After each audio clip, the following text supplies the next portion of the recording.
चलो लेक्चर शुरू करते हैं। पढ़ लिया है सबने जितना भी हुआ है?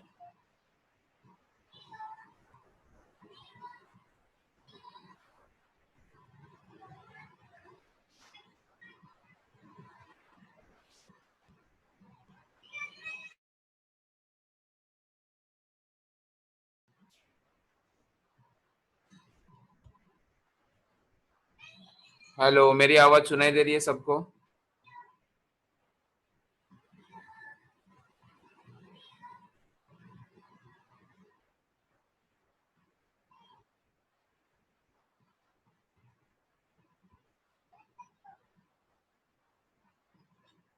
ओके, तो कुछ बेसिक क्वेश्चंस पूछता हूँ मैं। सबसे पहले तो मुझे ये बताओ, गायरेशन का मतलब क्या होता है?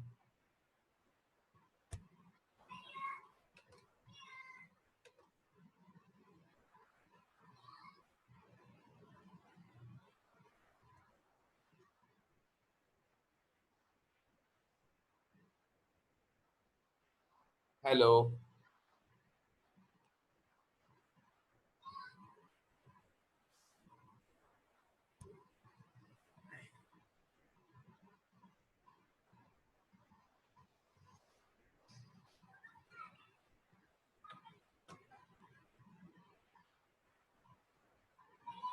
बराबर।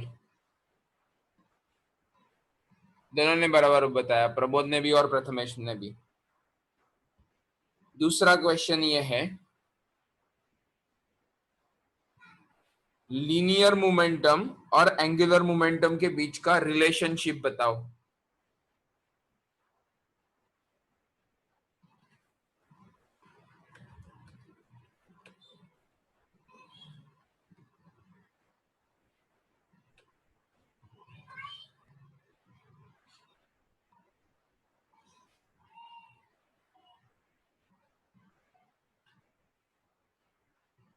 L is equal to R P, correct.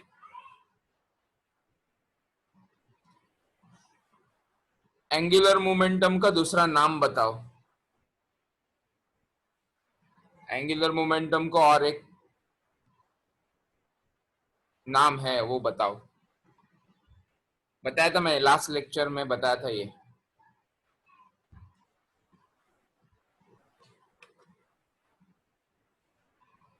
नहीं, मोमेंट ऑफ इनर्शिया नहीं, moment of linear momentum, correct. Pramod, answer correct है तेरा।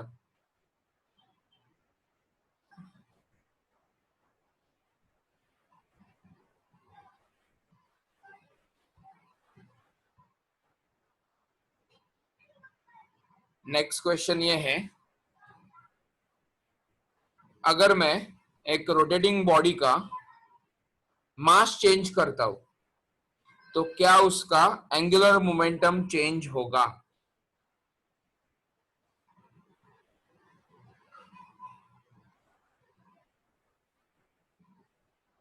क्वेश्चन को मैं रिपीट करता हूं। अगर मेरे पास एक बॉडी है, वो कंटिन्यूअसली रोटेट हो रही है, सडनली मैंने उसका मास चेंज किया, तो क्या उसके एंगुलर मोमेंटम के ऊपर असर होगा?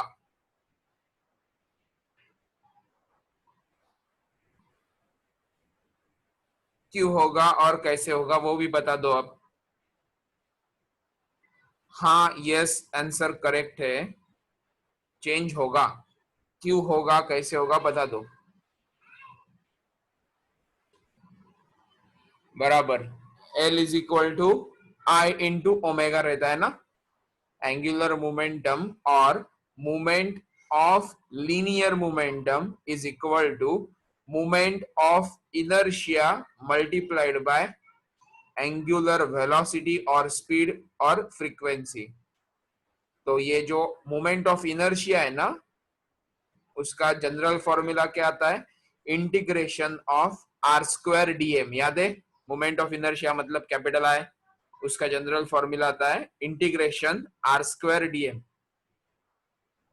तो वहां पे मास मैटर करता है, तो मास चेंज होने की वजह से मोमेंट ऑफ इनर्शिया चेंज होगा, और मोमेंट ऑफ इनर्शिया चेंज होने की वजह से एंगुलर मोमेंटम चेंज होगा।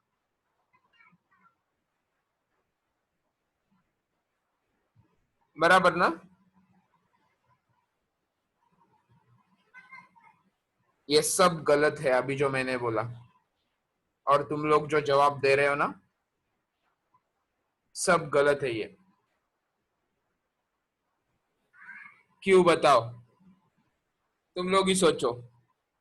देखो तुम लोगों को ना बहुत अच्छी तरह से जाल में फंसाया है मैंने अब।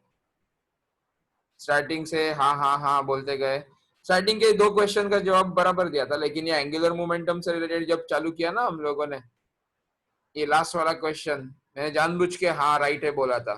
सोचो एंगुलर मोमेंटम चेंज क्यों नहीं होगी? हाँ प्रथमेश, तूने नो क्यों बोला है वो भी बता देना। अरे हाँ है तो क्यों, और ना है तो क्यों नहीं, दोनों का एक्सप्लेनेशन जरूरी है। नहीं, न्यूटन का फर्स्ट लॉ यहाँ पे काम नहीं करेगा कुछ। अरे लिखने और बोलने के लिए क्या जाता है, मुझे उसका रीजन बताओ, जस्टिफिकेशन दे दो खुद के स्टेटमेंट के लिए। तुम लोगों को हाँ क्यों लगता है, नहीं तो ना क्यों लगता है। सपोर्टिंग स्टेटमेंट्स देना जरूरी होता है, जो कि मिल नहीं रहा है। सिर्फ मैंने ये बोला, मैंने तो ऐसा नहीं बोला था, ये करते बैठो पूरा लाइफ।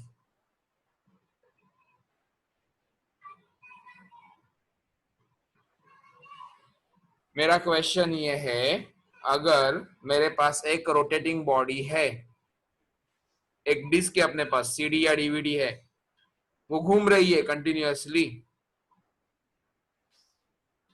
ठीक है, और मैंने उसका मास चेंज कर दिया, तो क्या एंगुलर मोमेंटम चेंज होगा? ये मेरा क्वेश्चन था।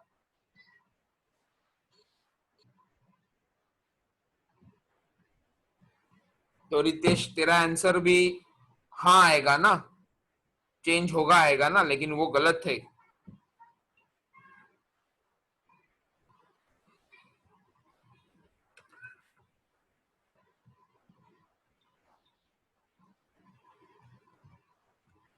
नो क्यों नीरज, नो क्यों?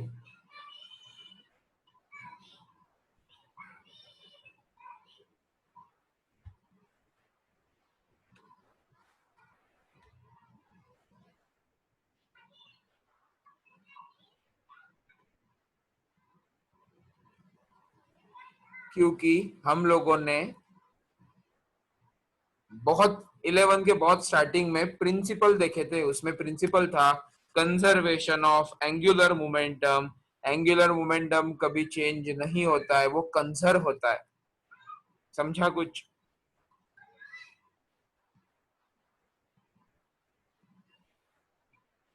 नहीं, एम आर स्क्वायर सेम नहीं रहेगा मल्लिका। मैं क्या बात कर रहा हूँ वो सुनो ठीक से सब लोग। अपने पास कंजर्वेशन के लॉज है ना, 5 लॉज है, उनमें से एक इंपॉर्टेंट लॉ ये भी कहता है कि एंगुलर मोमेंटम कभी चेंज नहीं होता है।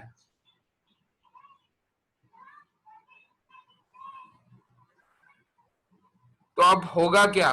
उसी डिस्क का एग्जांपल लेते हैं। कंसीडर करो वो 5 रेडियन पर सेकंड से घूम रही है, एक डिस्क है अपने पास, एक सीडी या डीवीडी है, उसके सेंटर से इमेजिन करना ही है अब, चलो जल्दी। उसके सेंटर से हम लोगों ने एक एक्सिस को पास किया है, और उस एक्सिस के अराउंड ये डिस्क 5 रेडियन पर सेकंड ये इतने ओमेगा के साथ घूम रही है कंटिन्यूअसली। अब अगर मैं उसका मास चेंज करता हूं ना, तो ओमेगा भी चेंज हो जाएगा। अगर मैं उसको हैवी करता हूं तो ओमेगा कम होना चाहिए, और अगर मैं ओमेगा चेंज करता हूं तो उसके लीनियर मोमेंटम के ऊपर भी असर होना चाहिए। तो ये एक दूसरे को ना बैलेंस करते बैठते हैं। एक नंबर है 1, दूसरा नंबर है 2, इनका मल्टीप्लीकेशन करोगे तो 1 into 2 बिकम्स 2 हो जाएगा। अब मैंने पहले नंबर को चेंज किया, पहला नंबर 1 था, उसको मैंने कर दिया 1/2, तो दूसरे नंबर को कितना होना चाहिए? 4 होना चाहिए। क्यों? क्योंकि राइट हैंड साइड हमेशा 2 ही मिलना चाहिए। कंजर्वेशन मतलब कांस्टेंट रहना।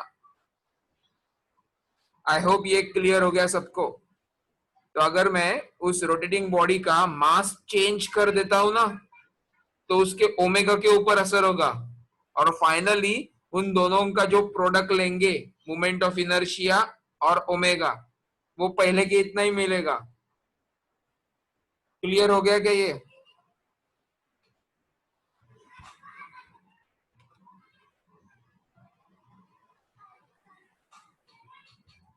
तो ये याद रखो, एंगुलर मोमेंटम कंजर्व होता है।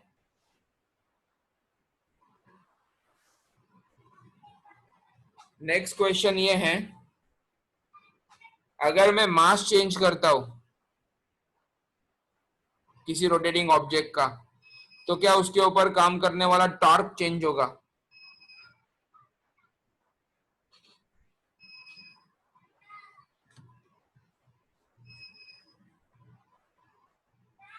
क्यों चेंज होगा टॉर्क?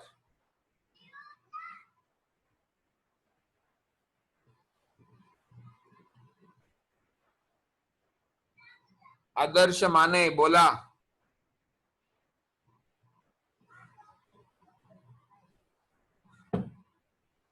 टॉर्क चेंज क्यों होगा? एंगल की वजह से। मैंने तो मास चेंज किया है, मास का और एंगल का कुछ लेना देना है क्या?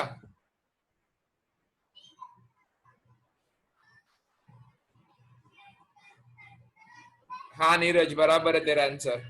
टॉर्क का जो फॉर्मूला है वो आई इंटू अल्फा है ना, moment of inertia multiplied by angular acceleration. तो मोमेंट ऑफ इनर्शिया मास के ऊपर डिपेंड करता है, तो मास चेंज करेंगे तो मोमेंट ऑफ इनर्शिया चेंज हो जाएगा, और उसकी वजह से अपने आप टॉर्क भी बदलेगा। समझा सबको? अब मुझे बताओ, मुझे टॉर्क को इंक्रीज करना है तो क्या करना पड़ेगा? मुझे टॉर्क बढ़ाना है।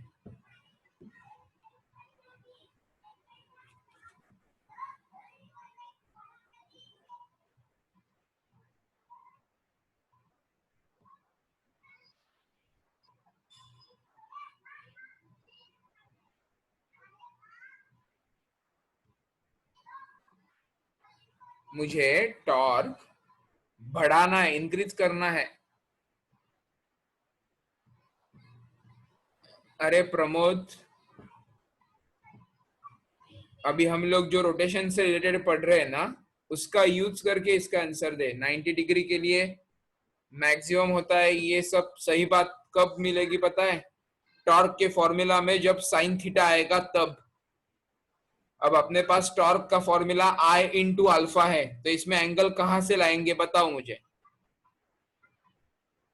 किसके लिए 90 डिग्री डालोगे? Tau is equal to I alpha में पॉसिबल है क्या? ओके, मास को इंक्रीज करो, नहीं तो रेडियस को इंक्रीज करो। बराबर नीरज। और कुछ कर सकते हैं?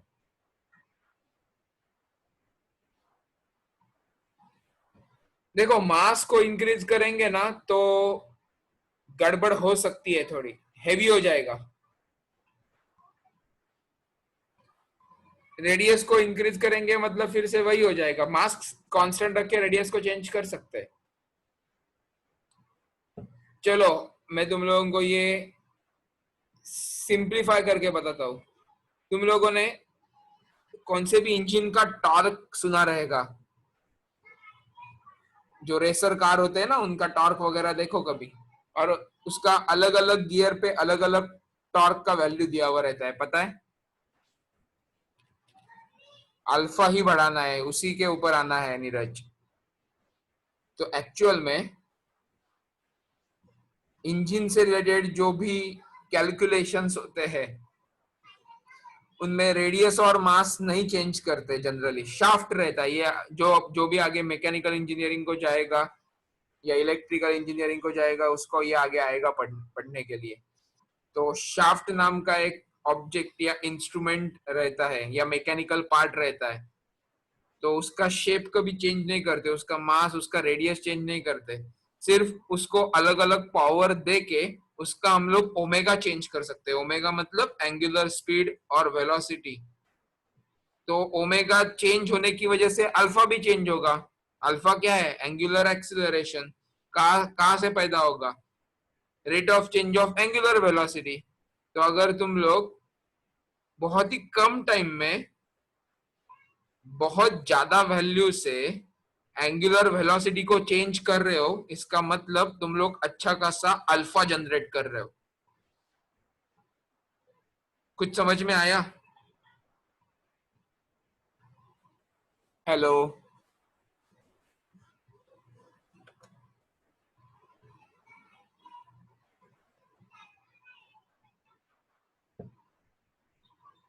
कुछ नहीं समझ में आया तो अच्छी बात है। देखो, मेरे पास एक मशीन है या इंस्ट्रूमेंट है जिसका मैं ओमेगा चेंज कर सकता हूँ। ओमेगा मतलब उसका घूमने का स्पीड। तो ओमेगा अगर मैंने चेंज कर दिया यानी बढ़ाया, तो अल्फा भी बढ़ जाएगा ना अपने आप। अल्फा किसके ऊपर डिपेंड करता है? ओमेगा के ऊपर। अगर मैंने ओमेगा ही चेंज कर दिया, ओमेगा को बढ़ाया, तो अल्फा भी बढ़ते जाएगा ना। और अगर अल्फा बढ़ते गया तो अपने आप टॉर्क बढ़ते जाएगा। Tau is equal to I alpha. तो जनरली टॉर्क को इंक्रीज करने के लिए आई को हाथ नहीं लगाया जाता है, क्योंकि आई के अंदर एम आर स्क्वायर है। मास बढ़ाएंगे तो हेवी हो जाएगा ना वो पूरा सब, और रेडियस बढ़ाएंगे तो फिर से प्रॉब्लम आ सकता है साइज बढ़ने की वजह से। इसलिए जनरली डिजाइनिंग पर्पज के लिए एम आर और को कांस्टेंट रखा जाता है। सिर्फ उसको जो पावर दी जाती है ना, उसको चेंज करते हैं हम लोग। पावर बढ़ाएंगे ओमेगा बढ़ेगा, अल्फा बढ़ेगा। पावर कम करेंगे ओमेगा कम होगा, अल्फा कम होगा। आई होप आप क्लियर है सब।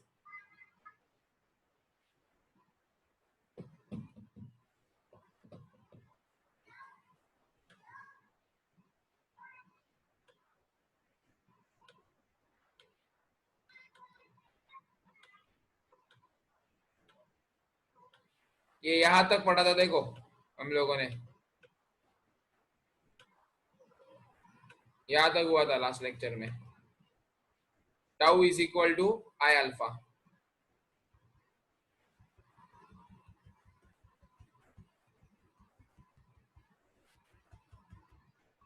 अब आता है कंजर्वेशन का पार्ट।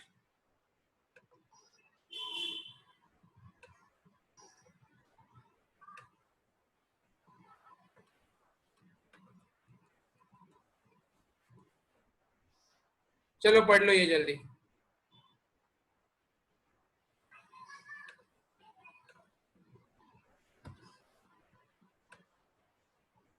पहले यहां तक आ जाओ।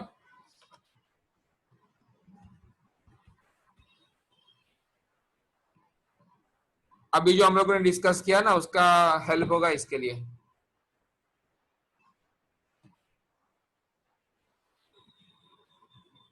और कैलकुलस भूलना नहीं है कभी। या इंटीग्रेशन और डिफरेंशिएशन ये हमेशा यूज होगा। 12th में तो फिजिक्स के मैक्सिमम डेरिवेशन में डिफरेंशिएशन और इंटीग्रेशन यूज होने वाला है।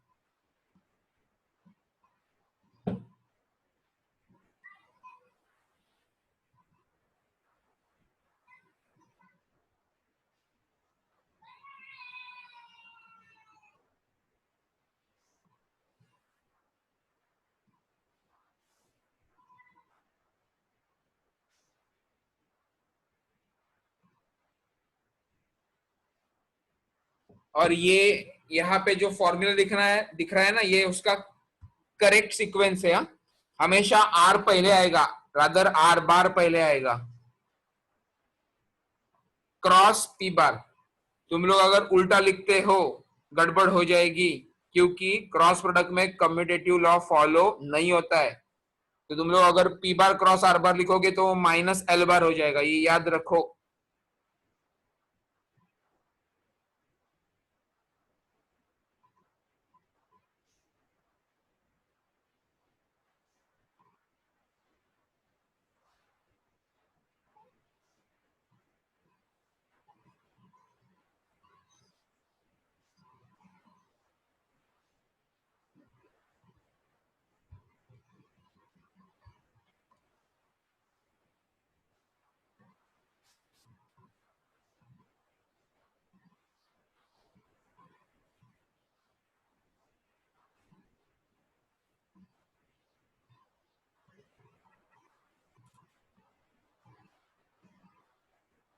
नीरज वेट कर, इसके आगे जो भी पढ़ने वाले हैं उसमें क्लियर हो जाएगा क्यों नहीं चेंज होता है।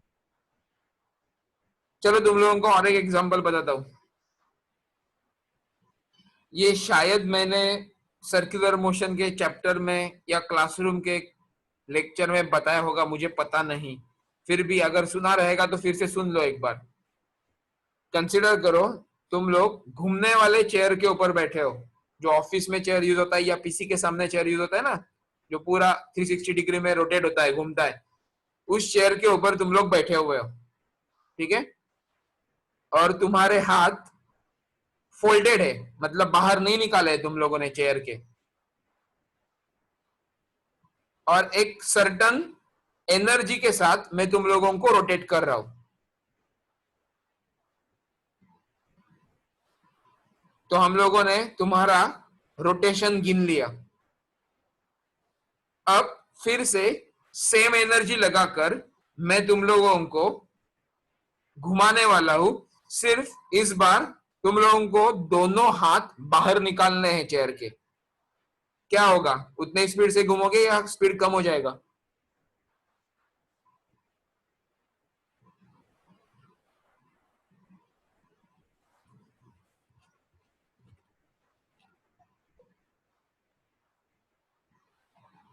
मल्लिका जवाब देना है, पूछना नहीं है।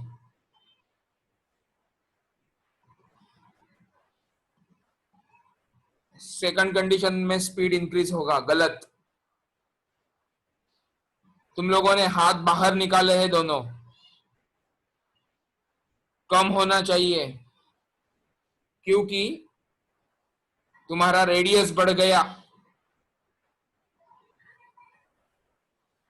रेडियस बढ़ गया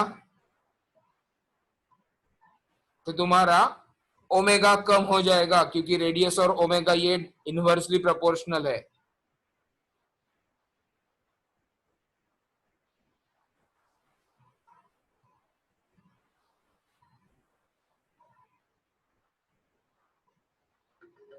कुछ समझ में आ रहा है क्या? ये भी अगर समझ में नहीं आया तो तुम्हारा इमेजिनेशन पावर बहुत ही वीक है, नहीं तो हो चुका है ऐसा डिक्लेयर हो जाएगा। क्योंकि कौन से भी फिजिक्स का तुम लोग रेफरेंस बुक उठा लो, उसमें एंगुलर मोमेंटम एक्सप्लेन करने के लिए यही एग्जांपल दिया जाता है। ये बेस्ट एग्जांपल है। कभी कभी तो वो एग्जांपल मॉडिफाई भी किया जाता है, मतलब स्टार्टिंग का फर्स्ट केस तो सेम, तुम लोग हाथ फोल्ड करके बैठे हो चेयर के ऊपर और कोई तुम लोगों को घुमा रहा है। सेकंड केस में सेम एनर्जी लगाकर तुम लोगों को कोई तो घुमा रहा है, सेम एनर्जी मतलब समझ जाओ ये क्ल्यू रहता है। लेकिन अब तुम्हारे हाथ में डंबल्स दिए है या हैवी वेट दिए है और तुम लोगों को हाथ अनफोल्ड करने के लिए बोला है, मतलब चेयर के बाहर निकालने के लिए बोला है, तो भी तुम्हारा स्पीड कम ही हो जाएगा। क्योंकि ये केसेस में ना रेडियस बढ़ती है, और रेडियस बढ़ेगी तो ओमेगा को कम होना पड़ता है। फिर से वही, एक नंबर 1 है, दूसरा नंबर 2 है। 1 इंटू 2 का आंसर 2 है, राइट हैंड साइड कांस्टेंट है, कंजर्व होती है। तो अगर 1 और 2 में से एक भी नंबर चेंज हो जाता है तो अकॉर्डिंगली दूसरा नंबर चेंज हो जाएगा, सो दैट उनका मल्टीप्लीकेशन रिमेन्स 2।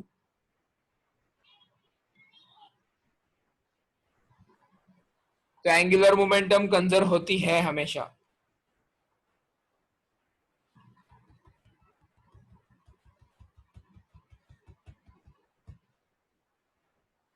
ये देखो यहाँ पे उसका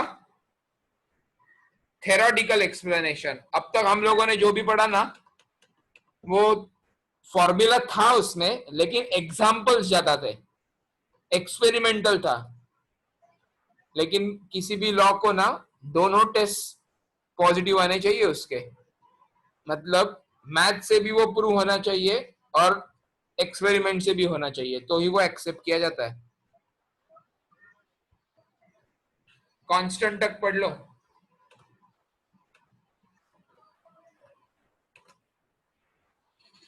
देखो कुछ समझता है क्या?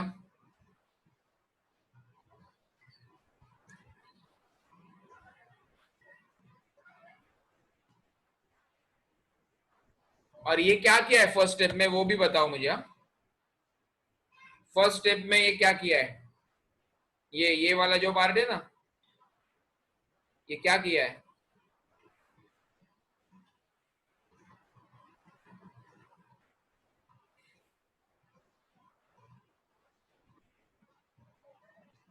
बराबर यूवी रूल लगाया है, बराबर।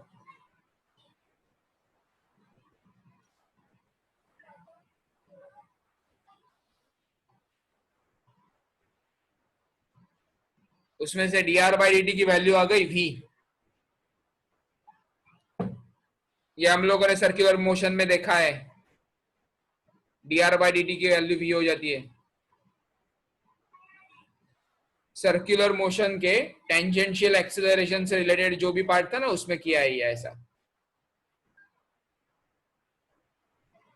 और dp अपॉन dt, ये तो न्यूटन का सेकंड लॉ है ना, rate of change of momentum is directly proportional to applied force.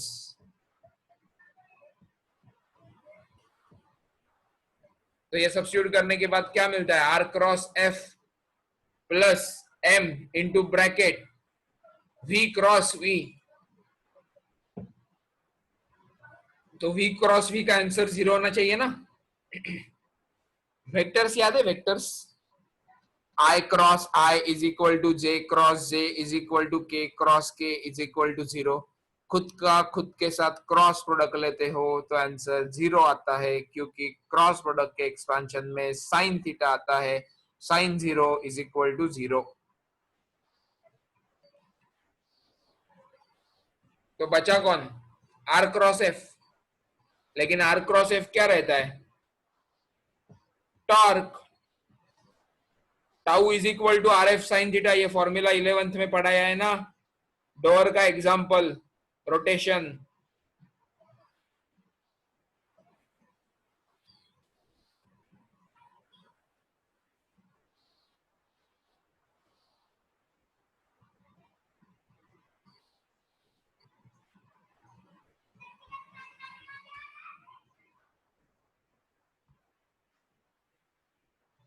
Last statement बहुत ही इंपॉर्टेंट है।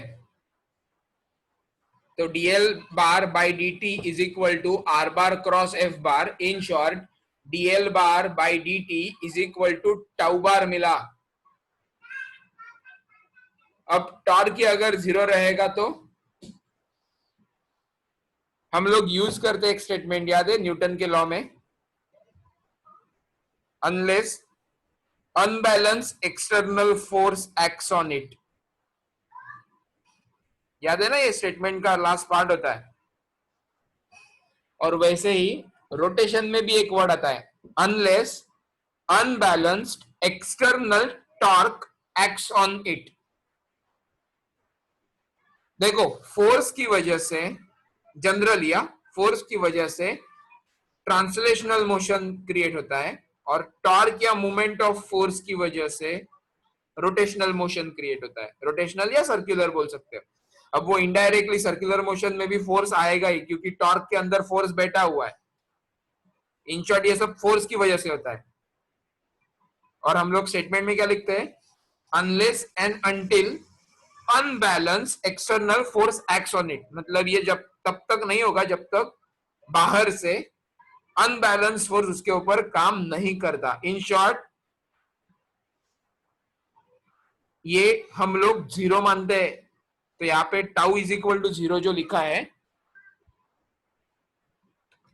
ये एक्सटर्नल अनबैलेंस टॉर्क है जिसको हम लोग 0 मानते हैं। क्योंकि लॉस बनाते समय हम लोगों को कुछ एज्यूम करना पड़ता है, स्टेटमेंट लिखते समय कुछ एजम्पशंस आते हैं, उसमें ये एजम्पशन रहता है। तो जब टॉर्क 0 रहेगा, एक्सटर्नल अनबैलेंस टॉर्क 0 रहेगा, तब dl बाई dt कांस्टेंट बन जाएगा। और किसी भी चीज का, किसी ऑब्जेक्ट का डेरिवेटिव अगर 0 आता है मतलब वो ऑब्जेक्ट कांस्टेंट होना चाहिए ना। मुझे बताओ, अगर x स्क्वायर का डेरिवेटिव लेते हो तो वो 2x बनेगा ना, 2x का डेरिवेटिव लेते हो तो वो 2 बनेगा। लेकिन 2 का डेरिवेटिव लिया तो आंसर 0 आ जाएगा। उल्टा आंसर 0 आ रहा है, इसका मतलब मैं बता सकता हूं कि गिवन फंक्शन कांस्टेंट होना चाहिए। मतलब यहां पे given L bar should be constant so that उसका टाइम डेरिवेटिव 0 आएगा, और उसका टाइम डेरिवेटिव का दूसरा वैल्यू है टाउ बार। और ये टाउ बार क्या एज्यूम कर रहे हैं हम लोग? Unbalanced external torque which is considered to be 0। तो ये है डेरिवेशन। तो ये 3 डेरिवेशन बैक टू बैक जो किए ना, एक्चुअल में 5 डेरिवेशंस किए हम लोगों ने बैक टू बैक। कौन से बता दो? Parallel axis theorem, perpendicular axis theorem, linear momentum का डेरिवेशन, टॉर्क का डेरिवेशन, ये 4 हो गए। और fifth linear angular momentum conserve कैसे होता है उसका डेरिवेशन। इसके ऊपर किसी को कुछ डाउट्स रहेंगे तो पूछ लो।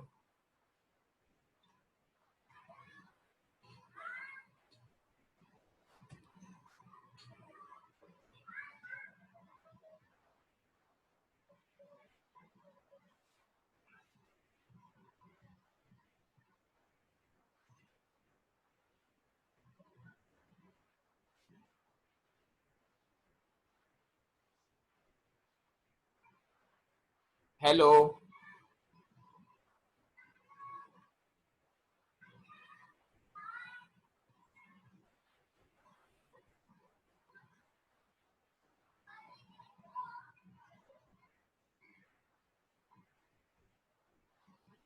नहीं है ना किसी को डाउट्स? ओके।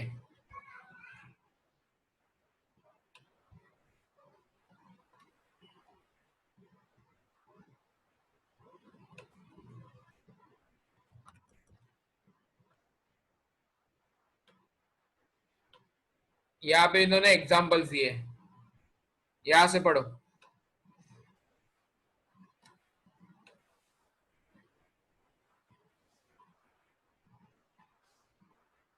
बैले डांस क्या होता है वो एक्सप्लेन नहीं कर सकता, तुम लोग गूगल के ऊपर देख सकते हो।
चलो मैं नया लिंक क्रिएट करके भेजता हूँ, नया सेशन क्रिएट करके ग्रुप पे भेजता हूँ, ये खत्म होने वाला है।